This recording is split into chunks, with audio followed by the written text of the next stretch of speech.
it's in this computer age, it's almost impossible to make that go away. Well, even just something as simple as your Social Security check.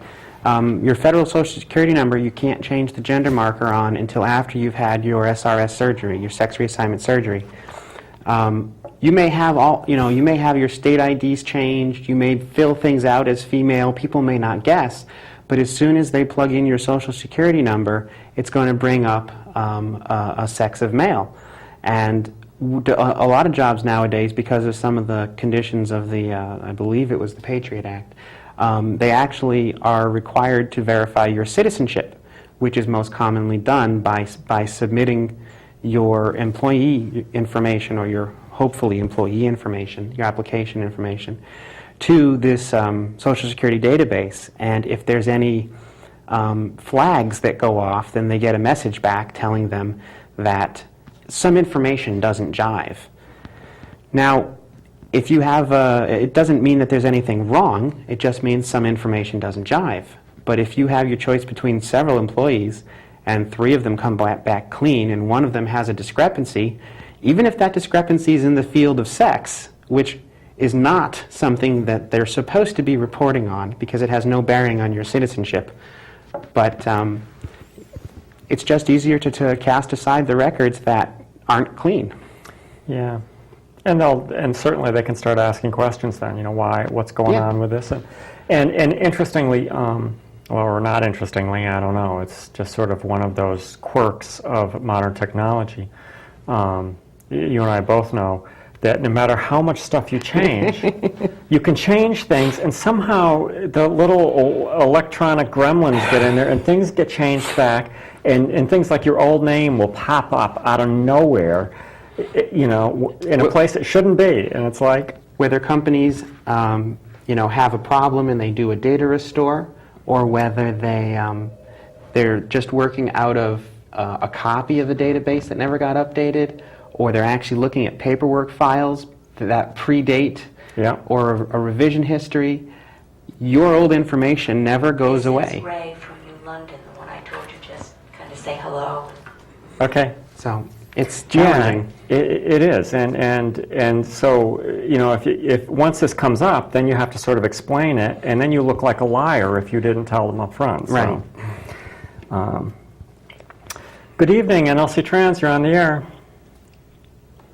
Hi, Ray. You out there? I think we lost him. Could be. He'll call back. Okay. Have a good night, Ray. Call back, Ray. Hello? Hello. Oh, is this Ray? Yes. Hi, Ray. Hi, how are you? Good, how are you? Who's this? My name's Tara. I'm Callie. How you doing? So how you been? I'm waiting for live the program. I'm sorry? Yes, Wait to talk to somebody on the phone. you are talking to us on the phone. Yes, you are. Oh, hi, how are you? You are You're live on the air. program. Yes, How you are you? We're good. We're good. That's good. So obviously we missed you last week because we were a tape show, but We were snowed out. we were snowed Yeah. out. I have a question. Okay. Shoot. Do you know anything about New London? What about New London? Do you know anything about New London? Know anything about New London? Yes.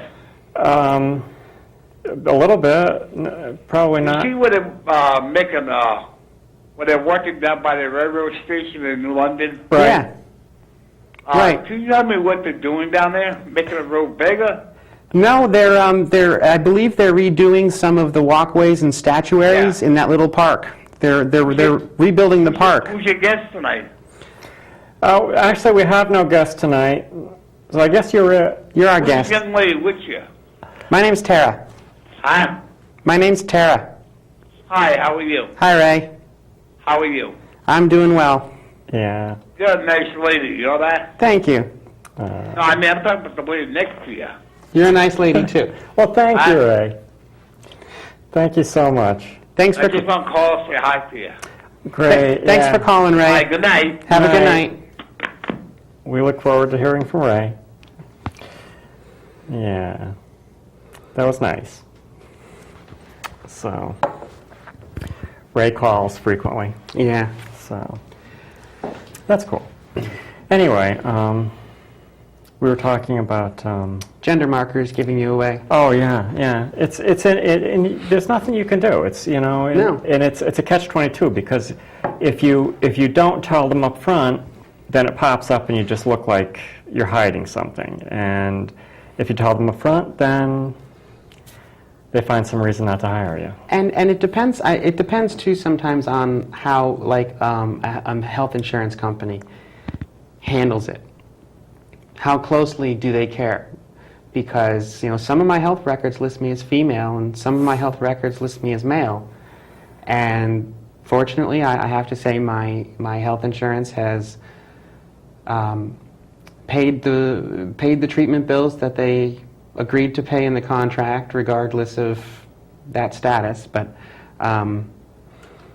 they could put up a fight if the information doesn't match.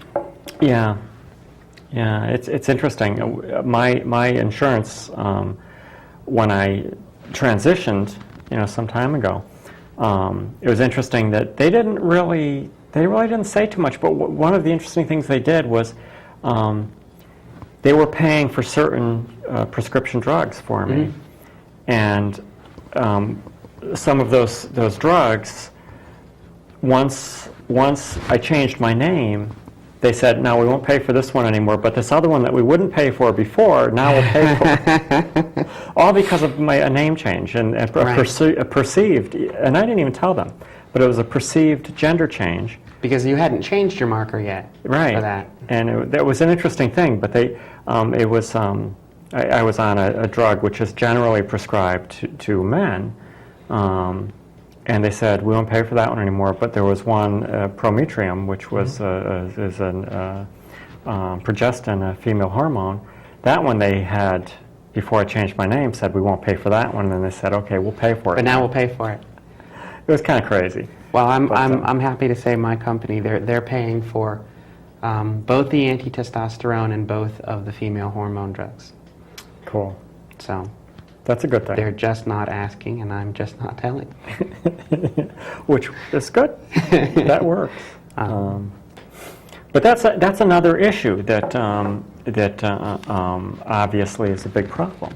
Right. If you right. don't have a job, health insurance is very difficult. In